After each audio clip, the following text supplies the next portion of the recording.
House Speaker Martin Romualdez na mga bigas. Tigpo 5 kilos na lahat po, lahat sila dito. Bibigyan po ng yan. Rice.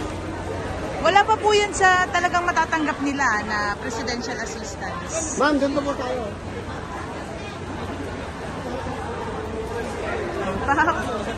Sir, may bigas na. May bigas. Tingnan na tayo, ingon ako. Putay mo ko. Ika. Dito yun. Ika.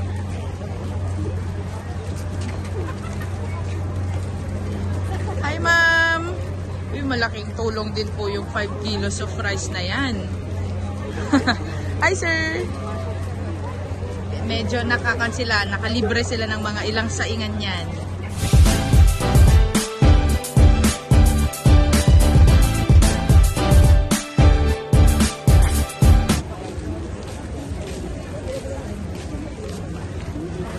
Yan, morning po. Morning, sir.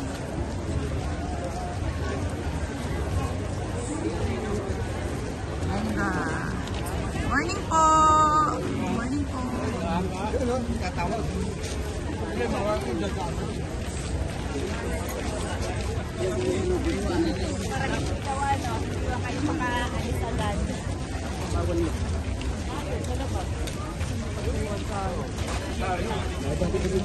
Yan, parang galing tansa. Oh, may mga bigas na po kayo.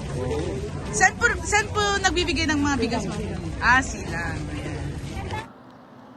Nagtitipon tayo dito sa duyan ng Rebolusyong Pilipino at ang sinilangan ng kalayaan ng Pilipinas ang probinsya ng Cavite. Habang inaalala ang di matatawarang sakripisyo ng ating mga ninuno, atin ding kinikilala ang pagsisikap ng mga makabagong bayani ng Cavite. Walang iba kung hindi ang ating mga magsasaka at mangingisda.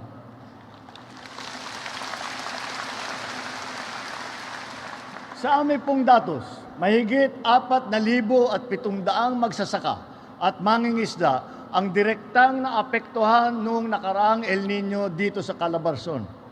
Kung kaya naman kami ay naririto upang magbigay ng tulong pinansyal at iba pang suporta sa mga naapektuhan ng mga magsasaka, ng mga mangingisda at kasama din po riyan ang kanilang mga pamilya. Bilang panimula, nais kong ipabatid na ang tanggapan ng Pangulo ay ang magbibigay ng 10,000 piso sa ilang magsasaka, mangingisda at pamilya dito sa Cavite, kasama na ang mga taga-lalawigan ng Rizal. Ang kabuuang halaga ng tulong na ibabahagi namin ay mahigit 12 milyong piso para sa mga benepisyaryo sa Cavite at lagpas naman sa 14 na milyong piso para naman sa mga taga Rizal. Sa pangunguna naman ng Department of Agriculture, mamamahagi tayo ng sari-saring punla, pataba, at ilang kagamitan, pansaka, tulad ng mga traktora, mga combine harvester, multitiller, rice thresher, hauling truck, at pump and engine set. Andyan po yung mga ibang sample ay nakita nyo po sa labas. Ang BIFAR ay namamahagi rin ng bangka na dimotor at sari-saring kagamitan para sa ating mga mangingisda. Kasama rin po natin dito ang DOLE na magbibigay na higit 2 milyong piso sa ilalim ng tupad para sa higit ng 400 benepisyaryo at higit 1 milyong piso naman na tulong sa ilalim ng Integrated Livelihood Program para sa 50 benepisyaryo dito sa Cavite. Ang TESDA patuloy din na tumutulong. Sila ay namamahagi ng scholarship referral na nakakahalaga ng mahigit 28 milyong piso. Ilang starter toolkit na nakakahalaga ng mahigit 250,000 piso at pondo na nakakahalaga na higit 140,000 piso bilang training support fund.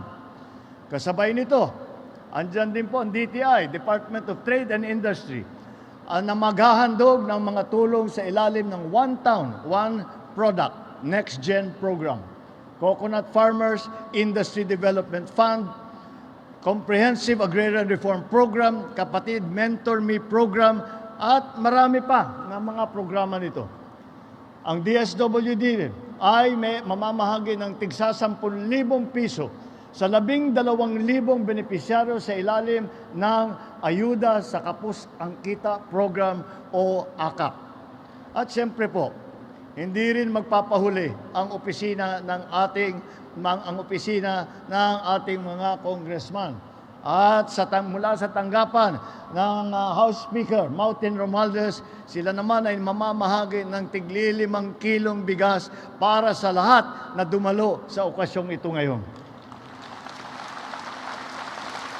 Ngunit, bukod po rito, nais ko rin pong ipabahagi ang ilan sa mga inisyatiba ng inyong pamahalaan para sa ikauunlad ng kabuhayan ng mga mamamayan ng Cavite at ng Rizal. Sa larangan ng infrastruktura, malapit na pong matapos ang ating LRT-1 Cavite Extension Project. Ito po ay magbibigay ng kaginhawaan sa ating mga pasahero. Kasalukuyan na rin pong ginagawa ang Cavite-Laguna Expressway, Cavite Segment at South Luzon Expressway Toll Road 4 para maging mabilis at maginhawa ang paglalakbay ng ating mga kababayan. Ginagawa na rin po natin ang Cavite Industrial Area Flood Risk Management Project para maibsan ang pagbaha dito sa Cavite. Sa larangan naman po ng agrikultura, naglaan tayo ng halos 10 bilyong piso para sa Philippine Rural Development Plan sa Calabarzon na naglalayong isulong at paunlarin ang isang moderno at climate-smart na sektor ng agrikultura at pangisdaan sa rehiyon.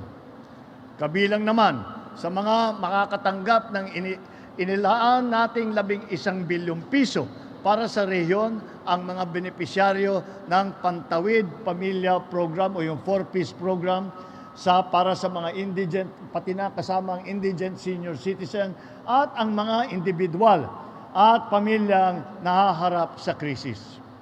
Bukod pa rito, 11 milyong piso ang nilaan sa programang Pangkabuhayan sa Pagbangon at Ginhawa o yung PPG ng Department of Trade and Industry na tumutulong sa mga micro, small at medium enterprises.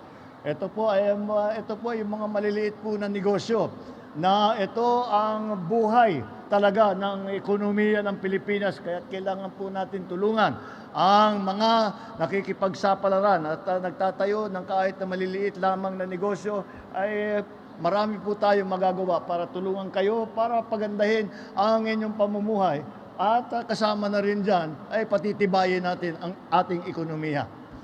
Sa larangan naman ng edukasyon, naglaan tayo ng 4 bilyong piso para sa pagtayo ng higit 1,000 bagong silid-aralan at halos 200 at 40 milyong piso para sa pagkukumpuni ng halos 400 silid-aralan sa buong rehiyon.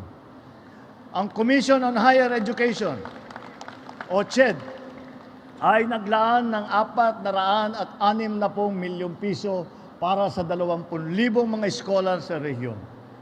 Para naman sa kalusugan ng mga tiga Region 4, naglaan tayo ng pondong nakakahalaga ng 1 bilyon at 600 milyong piso para sa mga pasilidad pangkalusugan sa rehiyon sa ilalim ng Health Facilities Enhancement Program.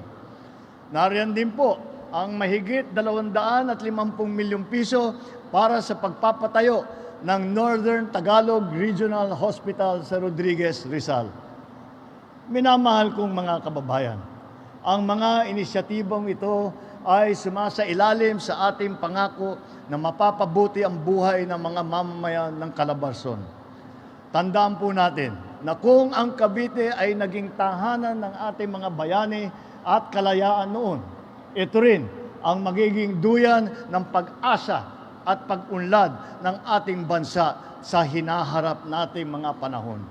Tinatawagan ko po ang lahat ng mga narito ngayon. Tinatawagan ko po lahat ng mga narito ngayon. Magtulungan po tayo sa sama-sama nating pagkilos para sa kaunlaran isang bagong Pilipinas ang ating makakamtan. Ito po ay ating pinapangarap para pagandahin ang buhay ng Pilipino at para pagandahin ang Pilipinas. Mabuhay ang ating mga magsasaka at mangingisda. Mabuhay ang bagong Pilipinas. Maraming salamat po at magandang tanghali po sa inyong lahat. Maraming salamat po, mahal na Pangulo.